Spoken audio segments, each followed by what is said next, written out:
Hello, everyone, and welcome to Police Off the Cuff Real Crime Stories. I'm your host, retired NYPD Sergeant Bill Cannon, a 27-year veteran of the NYPD. I've been getting a lot of people sending me emails and concerned about what has taken sort of a life of its own on social media. And you see the map up on the screen, and you read the post. Fears, concern grows of a possible New England serial killer.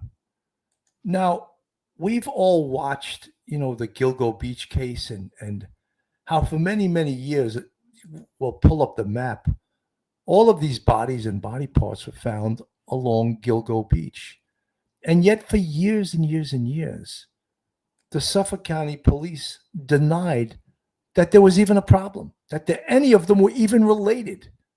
So under that sort of umbrella, under that culture, many people, you can understand people in Connecticut not buying this. All right, you got 6 bodies, 7 body parts with a skull. What's going on here? And it's in the New England area, across Connecticut, Rhode Island, right? And people are quite concerned, and I think they should be.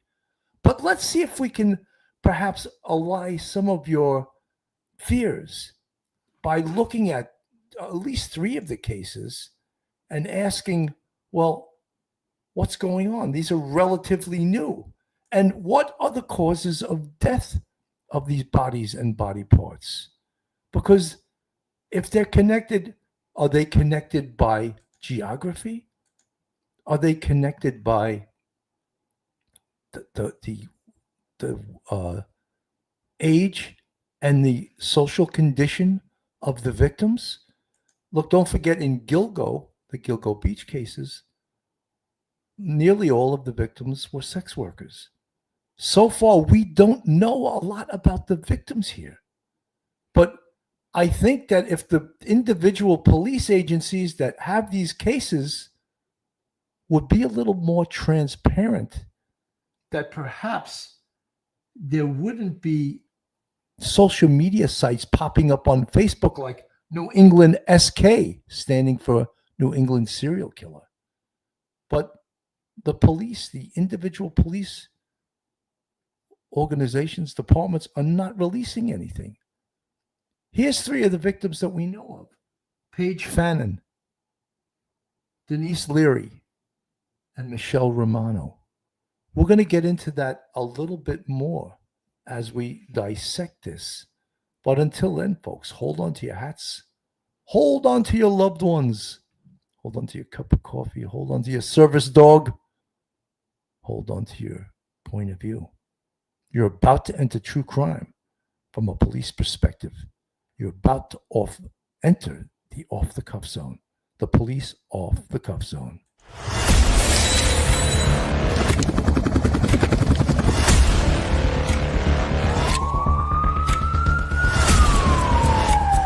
There has to be some common sense.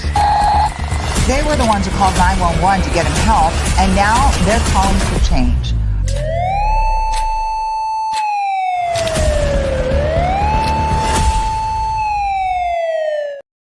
And now a word from our sponsor. BetOnline is the world's most trusted betting platform and your number one source for all your sports betting action.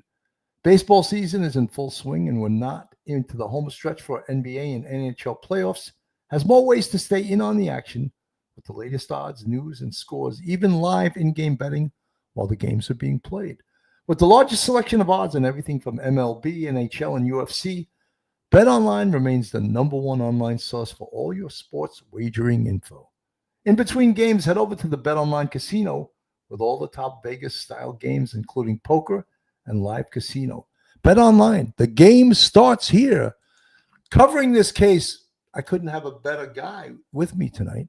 Retired NYPD Sergeant, professor at Albertus Magnus College in Connecticut, of all places, since this whole situation is taking place mostly in Connecticut. Attorney, welcome to the show, Professor Mike Geary. Welcome, Mike. Bill, good to see you. Thank you for having me on. I appreciate it very much. Mike, I think that this is perfect, really a perfect storm for people that are seeing something here, seeing a potentially like a serial killer, but yet law enforcement is not really coming across with anything. They're not telling any facts that would certainly calm the fears of people that are following this and seeing this as potentially a serial killer. All they have to do is throw out some facts. No, these cases we don't think are related, or these are related. We're not sure, but they're really not saying much, Mike. Yeah, Bill, in a vacuum where there's no information, people are going to fill in the blanks and go with what they think, what their intuition says. We saw this with Koberger.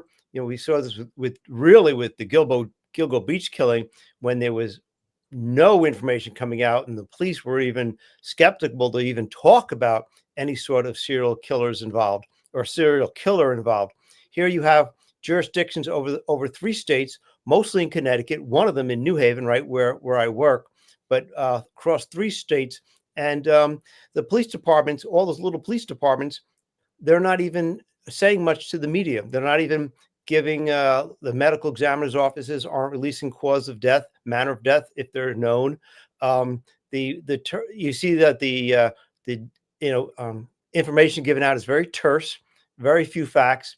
And so you can't blame people for thinking, wait a minute, in 6 weeks, we had all these bodies showing up, and some of them are skeletal, and, various signs of decay, and, how long they've been out there.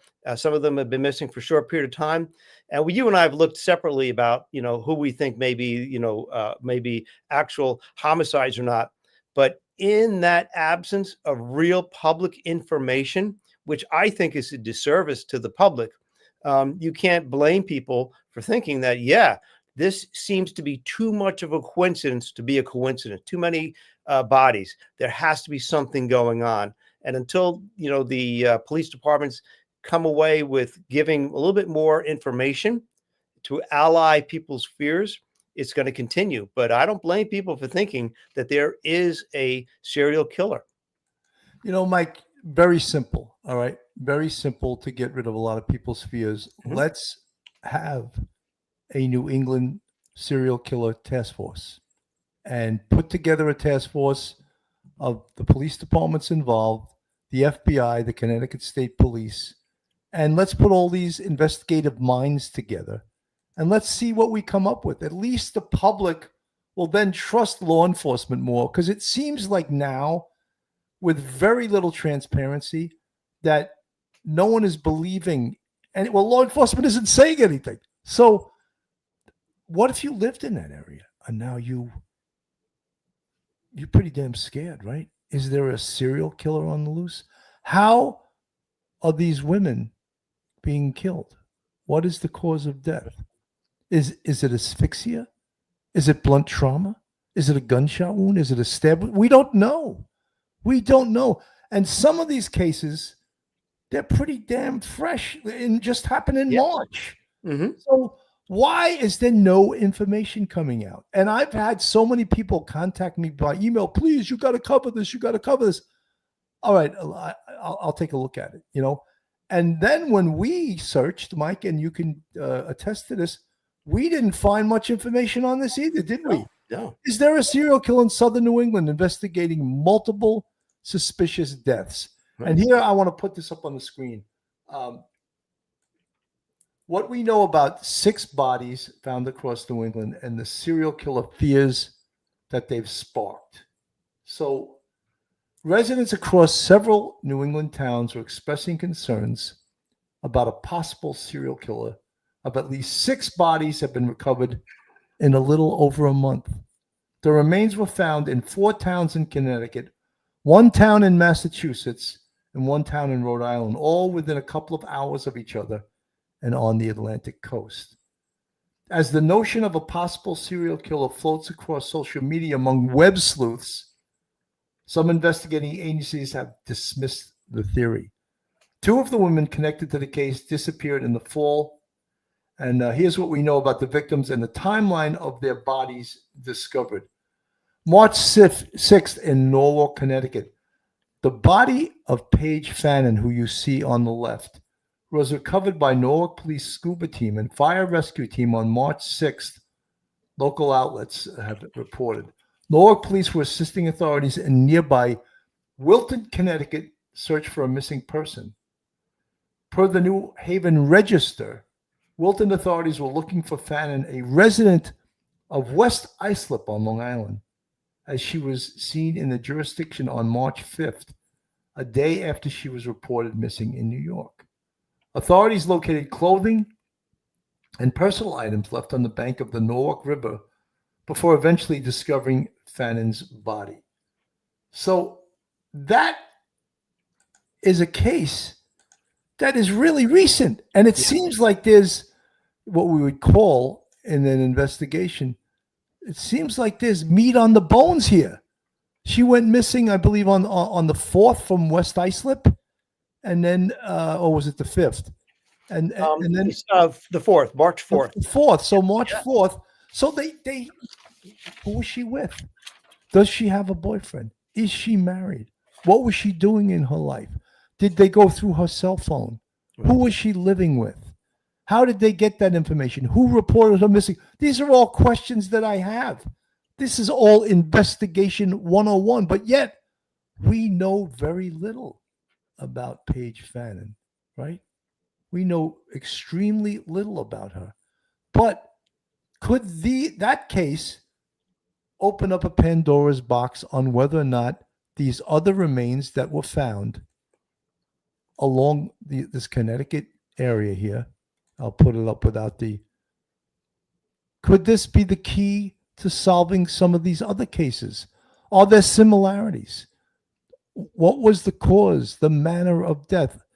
Look, no one that is doing anything good dumps bodies in the woods. You know what I mean? That's in itself is a crime. So to act like, oh yes, it's just normal to be dumped along the side of a road in Connecticut or in New York or Gilgo Beach or anywhere. No, that's the person that dumps them is a criminal.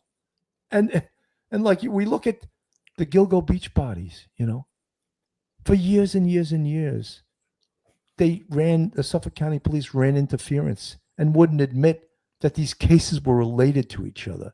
They wouldn't admit that they had a serial killer.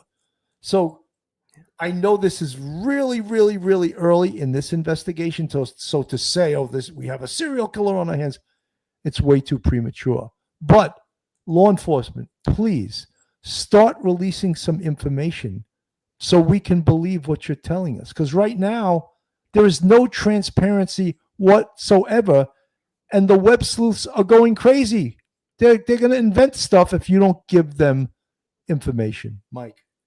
Now, Bill, I would like to think that all these little departments, big and small, are cooperating already, and they've talked and they've compared notes. I would like to think that, but I can't be 100% sure because they haven't released any information to the public about what they've been doing. If they put their minds together and they don't believe that this is your serial killer, put a communication out there and say, this is the reasons why we don't think there's a serial killer. You have different, causes of death, different locations. There's no connection between them. They're not like the Gilgo Beach killers in terms of Gilgo Beach victims in terms of what their occupation were. They don't have mental health issues. They don't have alcohol issues. They're not runaway women, runaway girls, lost in a big city. Whatever it is, talk to the public and assure the public that there are many, among all of the victims, there are so many different variables that they don't seem to have anything in common. They're not from the same area. They're not from the same ethnicity. They're not from the same religious church. They're not from the same community. They don't have any known friends in common. They don't belong to a particular health club or whatever it happens to be. They can't find anything. Whatever it is, tell it to the public and let the public know. But I would like to think that they've actually tried to put their heads together and come up with something. I'm taking that on faith because that would do a lot of good. Or worst comes to worst, if they do think there's a serial killer, don't keep that a secret either. If you think there's a serial killer, put it out there that we are tracking this as a possible serial killer. We can't be 100% sure, but we're taking it that seriously, that this may be a possible serial killer, because there may be some connections. Maybe, the fact they were all had the similar type cause of death. They were dressed similarly. They were staged. The bodies were staged. They were abused in a certain way. Their bodies were placed in areas along a particular desolate road. Those sorts of things. Communication is the key, and I hope that they are communicating with each other, and I hope that they will communicate fairly quickly with the public, because without that, the public doesn't have really any cause to really trust what the police are doing. Absolutely. On March 19th in Groton, Connecticut, an unnamed female between the ages of 40 and 60 years old, authorities recovered a body inside a suitcase near a cemetery in Groton, WTNH reported. State police told the outlet they do not believe there is any information suggesting a connection to the discovery of other remains. We're way too early to just spit that out. Groton's police chief echoed the statement, urging people to not rush to judgment per the outlet. Groton is 80 miles east of Norwalk. Then give us some information so people don't jump to conclusions. March 6th, Plymouth, Massachusetts, unnamed, no information on gender or age. Human remains were found by a hunter in a wooded area in Plymouth, Mass, about 100 miles east of Groton and 178 miles east from Norwalk. The hunter initially thought the remains belonged to an animal before realizing the bone was not consistent with the shape of animal bones. Officers responding to his report determined the bone was the top half of a human skull, with its jaw and nasal area missing. Authorities did not release any identifying information such as the age and gender of the victim. So again, an unidentified human remains, but no gender, nothing, no information. Now we have actually a picture here. This is Denise Liry in the middle, the person in the middle of this picture. She's a female, 59 years old. Authorities in New Haven found the body of Denise Liry after residents reported discovering human remains in a wooded area near a home, according to the New Haven police. The remains were in an advanced state of decay when they were found. On March 25th, police confirmed the body belonged to Denise Liry, who disappeared in September. Police claim Liry suffered from paranoid schizophrenia. New Haven is about 156 miles west of Plymouth and about 50 miles west of Groton. So, not much, right? But we know something about her. They know she had a mental health issue. Again, folks, if you're new to this channel, one of the first things police do when they find bodies like this is something called a victimology, the study of the victim. Who is this woman? Who is Miss Denise Liry here? What did she do for a living? Where did she live? Who are her family members?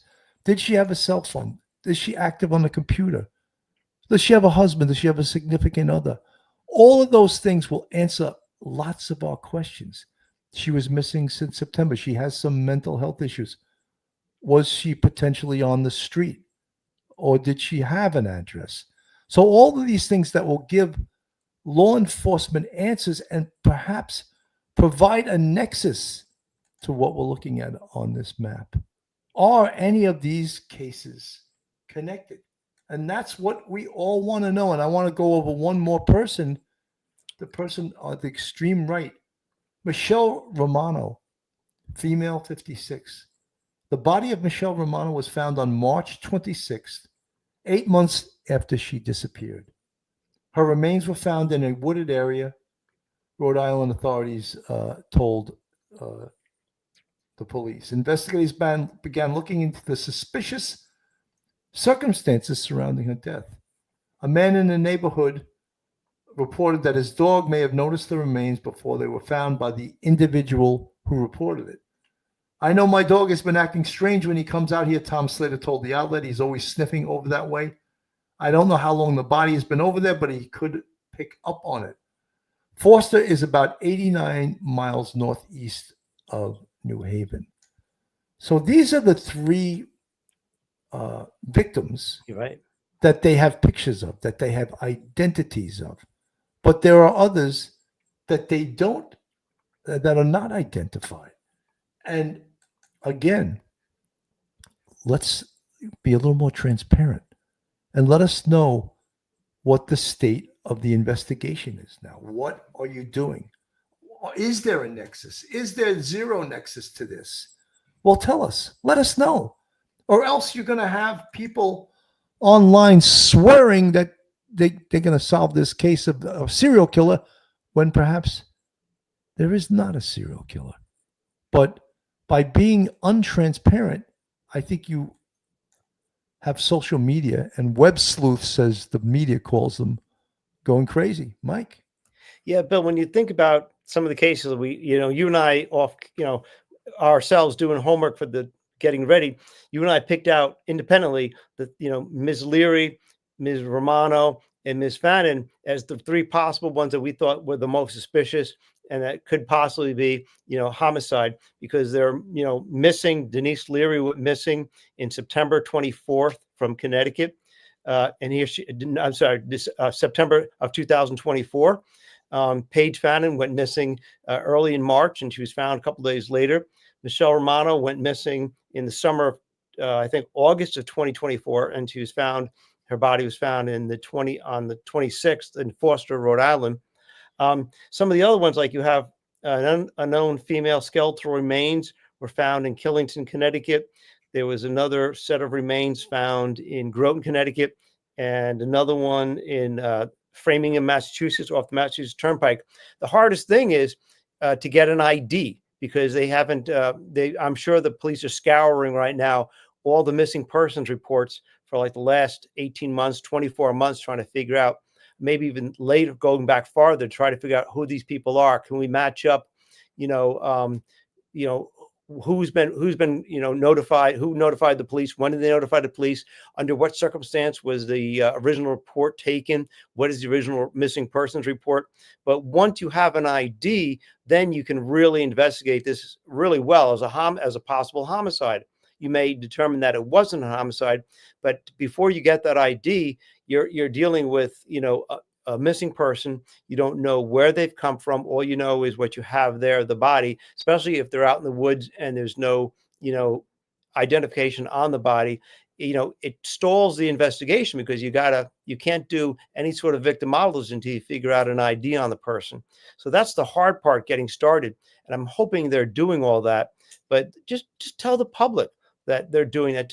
You don't have to be, you don't have to be the chief of police talking every single day, but put a communication out to say, this is what we're doing. We're going through this, we're going through those records, but give the public something that they could say, okay, we're confident that the police are doing this. And that would give a lot of people's fears, and make people more responsive to the police when the police are looking for information from the public. They'd have to have a little bit of confidence that the police are actually taking all of these things as serious as they should be taking them, because these are all homicide investigations. 100%. And I think that if the police don't get up on this, they're going to be forced to do something they may not want to do. And vis-a-vis the governor of Connecticut or some high-level politician is going to appoint a task force led by perhaps the FBI. And they're not going to like that, but guess what? Start being a little more transparent, and maybe you won't have a task force being formed. And maybe that's a good thing to have a task force. The other thing is police jurisdictions are also famous for not sharing information with each other. That's right. So that is another reason why perhaps a task force may be needed during this case. Folks, this is Police Off the Cuff, real crime stories. If you like real crime, true crime from a police perspective, you're in the right place. And if you're not subscribed, hit that subscribe button. Give us a thumbs up. Hit the like button. It really helps us with the algorithm, shares us all over the place. And if you want to contribute to us financially, we have a Patreon with 4 different levels. We also have a YouTube channel membership with 5 different levels. And we appreciate all of our fans, friends, and subs. I want to play this from a Boston 25 News. In some corners of social media, like Facebook, the idea that a serial killer could be on the prowl in New England is getting more popular. This Facebook group, New England SK, has nearly 9,000 members. And in other forums, people are posting their concern that some or all of the bodies recently found in New England might be connected to each other. Since the beginning of March, 7 bodies have turned up in Connecticut, Rhode Island, and Massachusetts. Some of the bodies are unidentified remains. The bodies discovered in Groton and Killingly, Connecticut, are close to a Rhode Island case. So far, law enforcement is not connecting the cases. However, the talk online has grown so loud that recently Groton, Connecticut police issued a statement that said in part, regarding references circulating on social media about incidents in the state of Rhode Island, we currently have no information connecting those events to any of the incidents in Groton. Here in Massachusetts, the discovery of a human skull in Plymouth and another set of remains in Framingham is also being looked at. In the late 1980s, a serial killer struck the New Bedford area. 9 women murdered, 2 missing. Author Maureen Boyle covered the case at the time and wrote a book about it.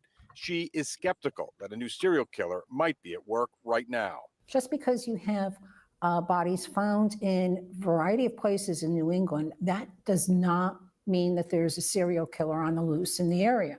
Boyle is concerned that online speculation can hurt people. This is not a game. These involve real people. These involve real families. This is serious business. I checked on the 2 Massachusetts cases. On that body that was found in Framingham recently, the district attorney's office is saying a case is under investigation, but it does not appear that person was a victim of foul play. Now, as for the remains of the human skull that was found in the woods of Plymouth, the Plymouth County DA's office says that case remains under investigation. Reporting live from Brockton tonight, I'm Bob Ward. For your local... It's sort of, it remains, all of these cases remain under investigation. You're telling us nothing. Is there a nexus? Is there a connection? What do you have on these cases? Cause of death, manner of death. Throw us a little bit. People are very, very, very suspicious. We've all lived through Gilgo, and we see the fugazi nature of that case, and it was law enforcement's fault.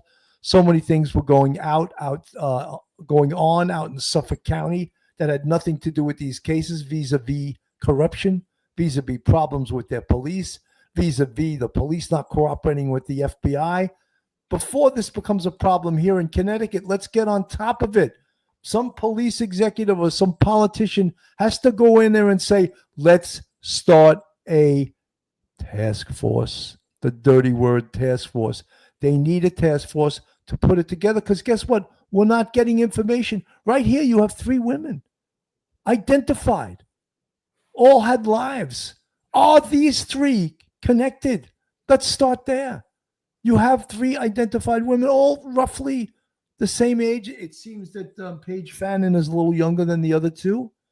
But let's start with that. And let's see if there's a nexus between any of these, Mike. Yeah, Billy, the idea of a task force worked really well in Gilgo, because after all those years, a decade of, dragging the feet, the police got Ray Tierney, the police got serious. They formed a task force, and within about 6 weeks, going through the old records that weren't even downloaded, they were still in manila folders. They found a single entry, a report with guess who, and a description of Rex Heuermann. They didn't have his name, but they had a great description of him. And so here, instead of having 7 different police jurisdictions, you could have the Connecticut State Police, Massachusetts State Police, and Rhode Island State Police. So you can have a task force of those 3 rather than 7, and have your best investigators on the case. Okay, you're going to step on some people's toes, and you're going to make people feel bad because you're going to be superseding their power. But either, do the investigation, classified as a possible serial killer investigation, however you want to say it, and be serious about it and issue a report. But go through it, take 6 months, go through it. Don't leave 7 small and large departments working it on their own, because if there is some sort of possible nexus, a road route from a trucker, something like that, could be narcotics use, whatever it happens to be. Maybe there's a supplier in the area and they've been given a bad dose of, heroin or something, whatever it happens to be. But they have to do it and not allow 7 different police chiefs and their large and small departments handle this. It's got to be handled in a comprehensive manner. Absolutely. Grandma of many could be a truck driver. Just saying, grandma, Maybe. 100%. Yeah, it could be. Yeah. It could be a lot of things. One of my things right now, I want to know, do they have DNA? Do they have, because we know, folks, if you listen to this show, if they have offender DNA or unidentified DNA on one or more of the bodies of the victims, that would go into the CODIS system, the combined DNA index system run by the FBI. And we know the 2 categories of DNA. If you've watched this show, there is offender DNA and there is forensic DNA. And forensic DNA is DNA that the FBI has encoded that has yet to be identified. But we saw in the Rachel Marin case, the person that murdered her, his DNA popped up in a home invasion in California. So they had his DNA identified, but not him. And then what did they do? They put the miracle of investigative genetic genealogy together and built a pattern, built a family tree. And lo and behold, 10 months later, they had him. And he just recently went to trial and got convicted in the jury was out less than an hour. So that's one of the things we want to know with all of the technology today. Is there DNA? And someone in the chat rightfully said this could be a truck driver. Yeah, it could be. Absolutely, it could be based on the route. But something, let's be, again, I sound like a broken record here. Let's be a little bit more transparent, law enforcement. And I think it doesn't hurt you to be transparent. And the big thing is the politics of just saying the word serial killer to most jurisdictions is like a death knell to whatever politician runs that area. And also for the police, because guess what that means? If you have a serial killer, now you got to start a task force. Mike. That's right. And Bill, the beautiful thing about a task force is that you have efficiency of your resources, but also you have a central location where people can call in tips. And the more tips you have, the better it is, rather than having people call in a tip to the Framingham Police Department and someone else in Foster, Rhode Island. You've got a whole people talking about all these different these 7 ladies. Now, some of them, since the undetermined cause of death, that's very troubling. But you still have to ID them before you even really get going on a case. And so you start talking to people because you don't know who to talk to yet. But some of these things, it's going to be under investigation, maybe because some of them are skeletal remains, partial or full. It makes it really difficult to ID them. So the ID, you may have to load up, besides looking at the missing reports from the last year or 2, you have to go and see if there is any sort of DNA from a family member loaded up onto like a 23andMe kind of site. These are going to take a while. These are going to take time just to get the ID and get a real investigation going. But the problem is the public confidence isn't there right now because the public doesn't seem like they're getting any sort of answers. Terse answers. We saw when you put it up, a very terse answer from the Rhode Island Police Department. And that doesn't really give the public any sort of confidence in what is going on, that the police even know what they're doing. Now, they probably do, but at least let the public know what steps you're taking. You don't have to have that press conference every day, but just let the public know what steps you are taking and basically how long it may take to do some of this work. Getting a cell phone, information might take a month. Getting information back from a genetic genealogy site may take a long time. These things take time, but the public needs to be assured that the police are taking these cases very seriously. Absolutely. On April 9th in Killingly, Connecticut, they recovered more remains. Last week, an unidentified human remains were found in Killingly, the Connecticut State Police reported. This investigation is in the early stages, remains active and ongoing, and there is no information at this time suggesting any connection to similar remains discoveries actively under investigation by the Connecticut State Police or other Connecticut law enforcement agencies.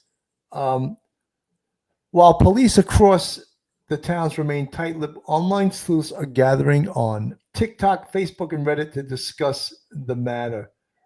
Many have joined the Facebook group New England SK, standing for New England Serial Killer. So this is not going away. It's not going away. In fact, it's getting bigger. And if they do recover more remains, then I think the public is even going to be more suspicious about what is going on, since there has been no transparency from the police. What's so hard about being transparent? Let's get together a spokesperson and let's tell the public what's going on. Details tonight on a disturbing discovery in Killington, Connecticut. That's right over the Rhode Island line. We're talking about the third confirmed case of human remains discovered relatively close to one another. Tonight, team's Sam Reed is live in Connecticut at the State Police Barracks with more. Sam? Yeah, Patrice, Connecticut State Police tell me this investigation actually started yesterday afternoon when human remains were discovered along Woodward Street. All day Thursday, residents near Woodward Street and Killingly watched as they say investigators combed a wooded area near the dead-end road. State police confirming tonight around 4:30 Wednesday afternoon, human remains were found in the area. I've lived here, like I said, 15 years here, over 20 years in the town, nothing like this. The Eastern District Major Crimes Unit and dozens of law enforcement officers blocked off the potential crime scene. The remains have not yet been identified or the cause of death. I think it's something weird that happened like that with a homeless. Others thinking otherwise. This marks the third case of human remains found in recent weeks, all within a 30-mile radius of one another. It's crazy. I didn't know it was this close. I had heard about some of the other ones from friends, and honestly, I was hoping that it was just one of those crazy myths that you hear about. A little more than 2 weeks ago, along Plainfield Pike in Foster, Rhode Island, just 10 miles from tonight's scene, the remains of Michelle Romano were found on the side of the road. She went missing out of Warwick. Rhode Island State Police are calling her death suspicious. They're now asking for the public's help to look at things like trail and dash cameras, as well as drones. It definitely seems a little too coincidental. It seems like, I don't know, your just mind goes to right to that it's got to be a pattern. About 3 weeks ago, unidentified remains were found outside of a cemetery in Groton, Connecticut. That, too, at last check, is still an active investigation. With the news of all three cases in recent headlines, some residents are uneasy. I mean, it is kind of scary when you think about it, but I think we'll be safe. With investigators on scene in Killingly for what residents say was nearly 24 hours, the timetable alone may raise red flags. I would hope that maybe they were here that long because they were making sure that they were dotting their I's, crossing their T's, stuff like that. So this is, this is the real deal. This is absolutely the real deal. And again, if we've learned anything from the Long Island serial killer, it's you should be transparent. Get up on this. Give this a full court press early on, because it's not going away to any of these jurisdictions, any of these small police departments. Someone has to take control of this. 7 bodies, right? It should probably be the Connecticut State Police with assistance by the FBI and whatever other federal agencies they need, because the feds, we all know, has unlimited money, right? Mm-hmm. So get the feds involved in this. Let's get up on this. Let's get a task force right now, put it together, because we're not getting any answers. And when we look at these 3 cases, these are very new, very new.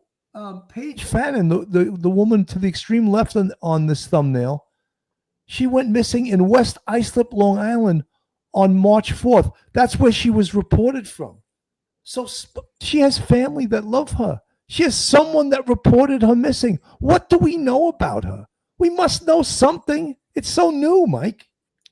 Yeah, Bill, some of these cases, you can tell from the skeletal remains, they passed a while ago.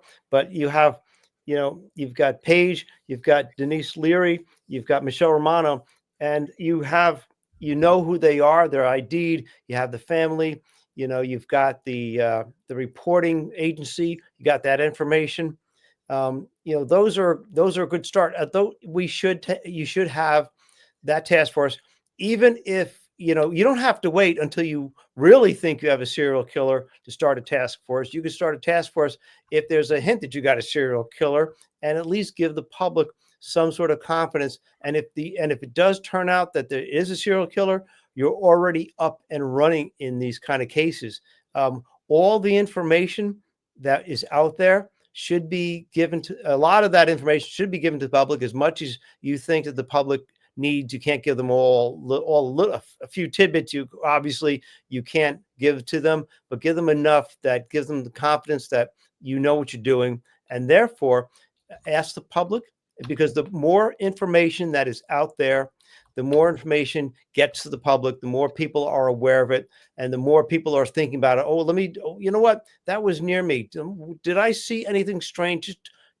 Just I don't know, shake the trees a little bit, shake the bushes, get the public thinking about this. Somebody might come forward with something, and look at it from all angles. And if at the end you determine that this is just a horrible, bad 6 weeks coincidence, and there's no connection, if you've done your homework and that's your conclusion, that's your conclusion. But you don't have to wait until you actually believe already, oh my God, we've got 4 people or 3 people dead, and they've all got the same, modus operandi of the killer, and they were all, in the same manner and the same places and that sort of thing. You don't have to wait that long. You can do it now. Get ahead of it, and use the technology that we have to solve the crime, or at least come to a conclusion about the single issue. Is this a serial killer, or is this just a coincidence that there's these other things happening that just aren't related? It's possible. You always have to think about that. But if it looks like, we talked about this many times with Gilgo Beach, if you think there's a serial killer based on similar characteristics of the victim, the similar ways they were treated, the similar ways they were killed, the similar ways that they were found, in that case in a sand dune, obviously you should consider that a serial killer. In this case, if there's any connection, even if you can't find a connection between all 7 of them, if you could find a connection between Paige, Denise, and Michelle, that would be a good place to start. 100%. Courtney C., thank you so much for the $4.99 super sticker. Folks asking, could this be Rex Uerman? No, he's been in jail for probably close to 2 years now. Right. So no, it couldn't be him. That solves that one, right? I want to play this. This is from NBC in Connecticut. This is from about 10 days ago, but let me play this a little. Remains were found in Danielson, and now state police are trying to figure out who this person was, and troopers made that discovery yesterday. They were back on scene today. As NBC Connecticut's Melissa Cooney explains, this isn't the first time remains have been found in that part of the state. The scene here in Danielson is clear, but police say their investigation is ongoing. They tell us they don't have much information they can share, but they do say there's no threat to the public at this time. Commotion in Connecticut's quiet corner. This is totally weird. I mean, it is kind of scary when you think about it, but I think we'll be safe. Connecticut State Police are investigating human remains found near Woodward Street in Danielson, responding Wednesday evening and continuing through Thursday afternoon. It's unclear how the remains got there, how and when the person died, or their identity. I had heard about some of the other ones from friends, and honestly, I was hoping that it was just one of those crazy myths that you hear about. This is the 3rd case where human remains were found in this radius in recent weeks, causing some concern online and in communities. On March 20th, remains turned up near a cemetery in Groton.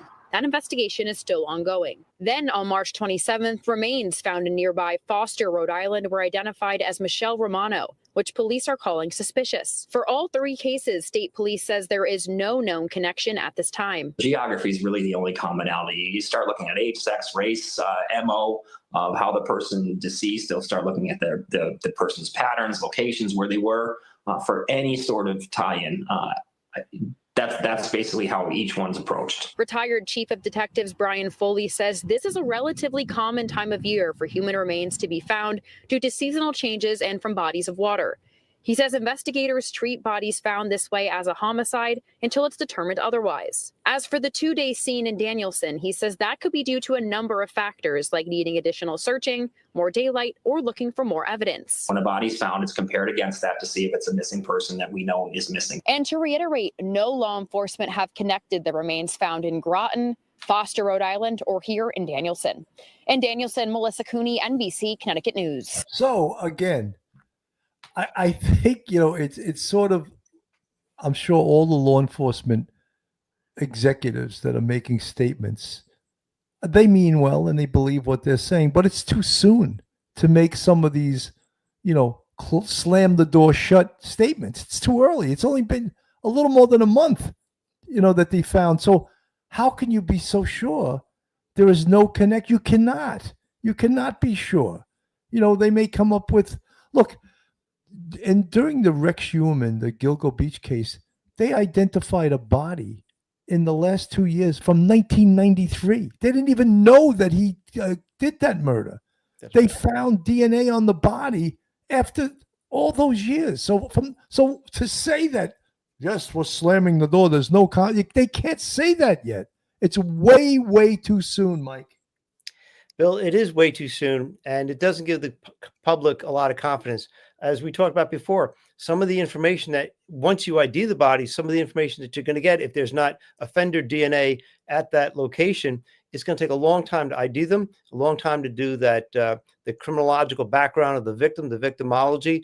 And once you get that and you know who they are, then you start looking, okay, who has ever threatened them? Is there anybody in their life that they're wary of? Is there an ex-boyfriend, present boyfriend, husband, lover, that sort of thing? And you can start to put pieces together. This is going to, all this stuff is, getting all those records, it's going to take a long time. So to shut the door rather quickly, brusquely, without further comment, it's a disservice. They should say, look, these are open and ongoing homicide investigations. We expect that to get a lot of the information that we need to keep going further, it's going to take a while. Please be patient and know that we're doing our best to identify everyone and to find the cause of death. And if we think it's a suspicious homicide, then we will see if we can find the killer. Give the public that assurance that you know what you're doing and that it's going to take a while. So this way, online sleuth, remember in the Koberger case, people are like, oh my God, it's been 6 weeks. It's got to be a cold case. The public didn't know how long it actually takes. 6 weeks is lightning speed in a homicide investigation. Absolutely. Beverly Reynolds from the chat. That woman who survived the attack was on Ashley Banfield just 2 days ago talking about 7 bodies found along the New England area. Beverly, I actually have this queued up and I'm going to play it next. Rosemary J. PD tried squashing serial killer on Long Island, New York for years. Victims' families pushed it into the headlines. Rosemary J., that's why we're saying keep this out there. Right. Be transparent. Yes. Have social media stay up on this. Ask questions. Why are you not connecting these? Why are you not saying, is there a possibility this is a serial killer? If it's not, tell us why. So far, they haven't told us why. So far, they haven't connected anything. Terry K., thank you so much for the $25 super sticker. Very much appreciated, folks. Thank you all. The support from you guys is so important to keeping this show going. Thank you so much, Terry K. Meredith, great question. Do the victims have any connections? Right now, it doesn't seem like they do. And when we look at the 3 identified victims, Paige Fannon, Denise Liry, and Michelle Romano, we're not hearing a lot about, we want to hear victimology. Do they have significant others? Did they have boyfriends? What were they doing? Did they work? One of them, Denise Liry, had a mental health issue, according to her family. So we want to know that's all part of the victimology. And that will help the police. And as far as Michelle Romano here, who you see up on the screen, nothing on her right now. And Denise Liry, 59 years old, was last seen on September 29th, 2024 at a home in New Haven, Connecticut. Her bedroom door was locked from the inside and the bedroom window was open. According to family, Denise has been struggling with mental health issues. So That's one thing that we know about her, but we don't know that much about the other. So when you ask me, is there a connection? Is there a nexus between these victims? I don't know. I don't know because the police haven't put up anything. And they could help. They could use the public to help. And that's another thing in these big investigations. We have these 3 women. Has anyone seen, when was the last time, does anyone have any information about Paige Fannon, Denise Liry, or Michelle Romano? Because if you have any information, we have a tips line. Call us and let us know. Because we can use the public to help us with this investigation. This is from Banfield. This is a woman who was a victim of a serial killer. And listen to this story. 7 times and miraculously lived to tell about it. It happened in Swansea, New Hampshire in 1988. And it happened after 7 women were found stabbed to death in the same area. All were victims of the same man, and Jane is believed to be his only survivor. She now hosts the podcast Invisible Tears, and she is here with me now live. First of all, my goodness, Jane, I'm so glad that you're here with me, and I cannot believe that you survived 27 stab wounds. I want to ask you about that in a moment, but first, what are your thoughts about the story I presented with 7 sets of remains and officials saying nothing to see here? I find it suspicious for first. I came across it online about a month ago. And then I started doing some research and I'm like, this is awful suspicious. It just didn't sound right that they weren't connected. And the law enforcement was just so adamant about, all these cases not being suspicious. It just didn't sound right to me. You have such a stake in a story like this, and I want to ask you, what is the responsibility here between law enforcement not creating panic and yet law enforcement making sure that people like you and I are safe when we're out and about? I think if they come forward and are honest that there may be some suspicious activity going on, I don't think that's going to spread panic. But what I think it will do is make people more vigilant. Like, make sure they do the buddy system when they're going jogging or going for walks, or letting somebody know where they are at all times. I think it's about keeping yourself safe. And so as far as them saying, well, they're afraid to, spread fear, I think the opposite. I think they should be letting people know that, you need to be, more aware of your surroundings and be safe. Yeah, and they should talk to you because, my God, your attack, 27 stab wounds at the hand of the Connecticut River Valley serial killer, and it is still unsolved, Jane. I didn't realize that. That person is still out there. Actually, let me ask you, do you think that person is still out there, or do you think that person may be dead by now? I don't know. Supposedly I'm the last one that he attacked. I'm the only survivor. And I don't know if he's still around, if maybe he's incarcerated or maybe he's dead, or I don't know. I don't know if he's still around or not. I really have no idea. We've been putting up 2 of these images. To me, they look very different. Is there one of these 2 images that looks more like the man that you remember, or how is your memory after such a horrifying attack? The one on the left is the actual composite that I did. The one on the right is something totally different, but the one on the left is definitely the composite that I did. Yeah, because the one on the right looks completely different. The hairline looks different. Everything looks different. Maybe it was the police trying to suggest maybe this is what he looks like if he's got a wig or glasses on. But can I ask you, how on earth did you survive 27 stab wounds? I was pregnant. I was 7 months pregnant. And I truly believe I survived because of my daughter. My daughter wanted to live. So it gave me the strength to live and to survive. you know, she ended up surviving also, which she blessed me with a granddaughter. So yeah, I feel blessed and I'm thankful that I did survive.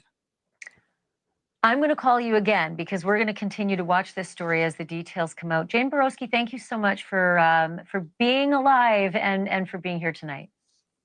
Thank you. Crazy, right? Stabbed 27 times. And how about the fear that the person that stabbed her could still be out there, could still be alive? That is horrifying, you know. And this lady, Jane Borowski, she has her own podcast now, but she sounds pretty calm about it. And I think that that's pretty damn scary, you know. And, you know, one of the things, Mike, that you would think of, and we think of now once we've followed Gilgo and we see the technology, this investigative genetic genealogy is nothing more than miraculous. It is just unbelievable. And it's almost like we expect now every single murder to be solved utilizing this technology. In fact, Othram Labs, I don't have the name of the CEO at the tip of my tongue right now, but it's a husband and wife team. And she said that in the very, very near future, and it's almost here right now, we're not going to see serial killers. We're not going to see serial rapists because we're going to catch them so early in their criminal career that they're not going to become serial, which means a serial killer is two or more with time in between. So that's the definition, the FBI definition, 2 or more with time in between. So perhaps we won't ever have in the future. It's not here right now, but we're really damn close to it. And that Rachel Marin case was miraculous, that they connected forensic DNA from a home invasion in California to a murder assault in Maryland. Just unbelievable. And that's what technology is bringing us now to law enforcement, Mike. Yeah, Bill, it's investigative genealogy, as we could see in that case, was, as you say, nothing short of amazing. It's aspirational. We would love to have no serial killers in the future. The problem is, you know, you have to have, you know, DNA that you could work with that's not degraded. And if you've got a body that's in the woods, you're going to have degraded DNA, or if it's left, if it's not found right away. And also, as you and I know, also with when they do rape kits in the NYPD, are they handled correctly? And is the evidence secured properly before it's even tested? That was an issue that came up numerous times in the past. And all this costs money. And can the smaller departments train their people, train their patrol and detectives to handle all of this DNA evidence properly? And, you know, along with the state troopers and all the other personnel that do this sort of thing, everybody's got to be on the same page. Unfortunately, though, you know, you're going to have, like, say, a serial killer or serial rapist. They'll probably get a jump start on the police because the police will be reactive, but we'll be able to connect them a lot faster. So this way, you know, instead of having a single rape or murder over here and another one in another jurisdiction 5 miles away, 10 miles away, or 20 miles away in a different state, you'll be able to say, wait a minute, this is a connection. We know what we're after now. We're after a serial rapist, not just one person, a random killing. No, this was actually a targeted victim of a rape. And that will give the police a great head start. And so we hope that that is true.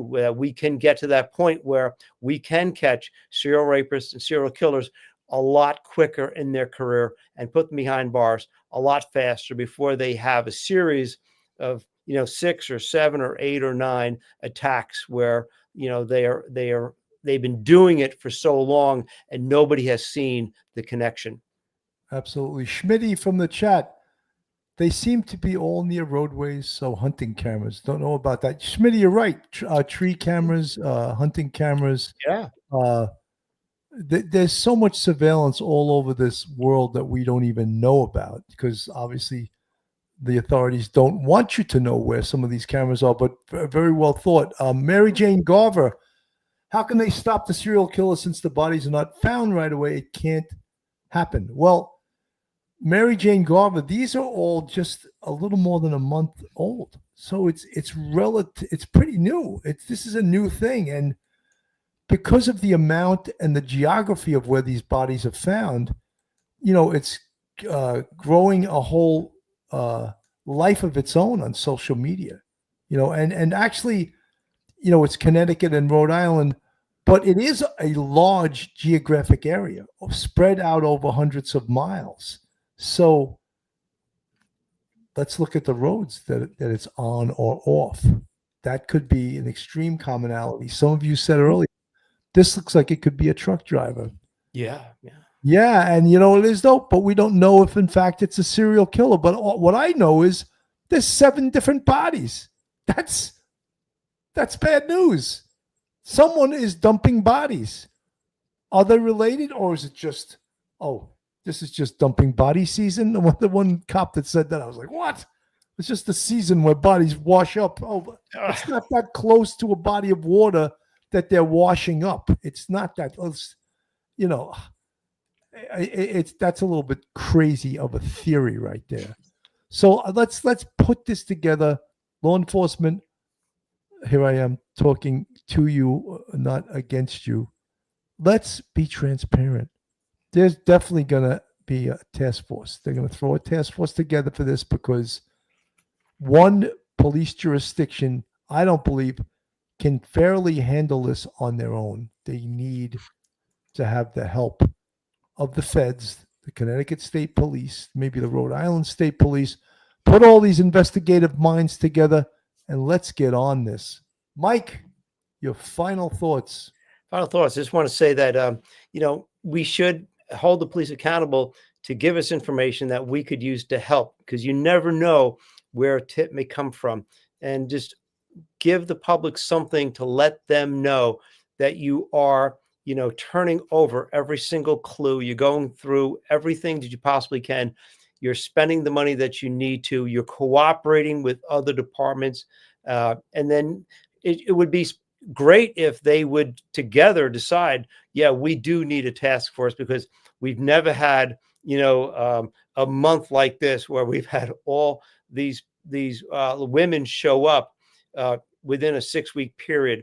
It seems really odd. This is so far out of the norm that we need to actually take a much closer look at it. If they would just do that and be transparent with the public, and just let the public know that's what you're doing. You don't have to let them know everything you're doing every single day, but just give the public that assurance that some of these cases, the ones with the identified remains, that they're being treated as a homicide.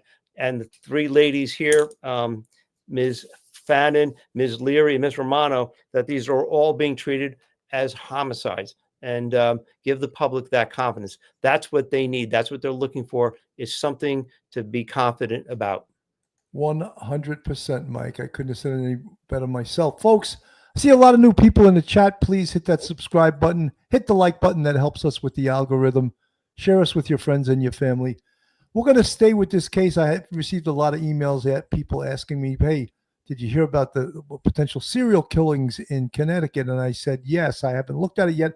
I took a look at it today, and we're going to keep staying on this. And if there's new information, hopefully we'll get new information. Hopefully, look, it's relatively new. It's a little older than a month. But when we looked at especially those 3 cases, there's got to be something on these 3 cases. There has to be, especially Paige Fannon, missing from March 4th from West Islip, Long Island. They have a place. They know where she's from. She has family. She has people that love her. People know about her life. So those are some of the areas that you start when you look at a victimology. And of course, Denise Liry, the one in the middle there, sure, the family reported that they know where she lived, and she had some mental health issues. And the last one on the right, Michelle Romano. All of these have histories. All of these have backgrounds. They're not homeless women. They're not sex workers. So we're hoping that the police will come up with some good information and enlist the public for their help. The public is a great ally. Folks, thank you so much for tuning in. On behalf of myself, Bill Cannon, and Professor Mike Geary, Thank you so much. We'll see you next time. Police Off the Cuff, Real Crime Stories. God bless. One episode just ain't enough.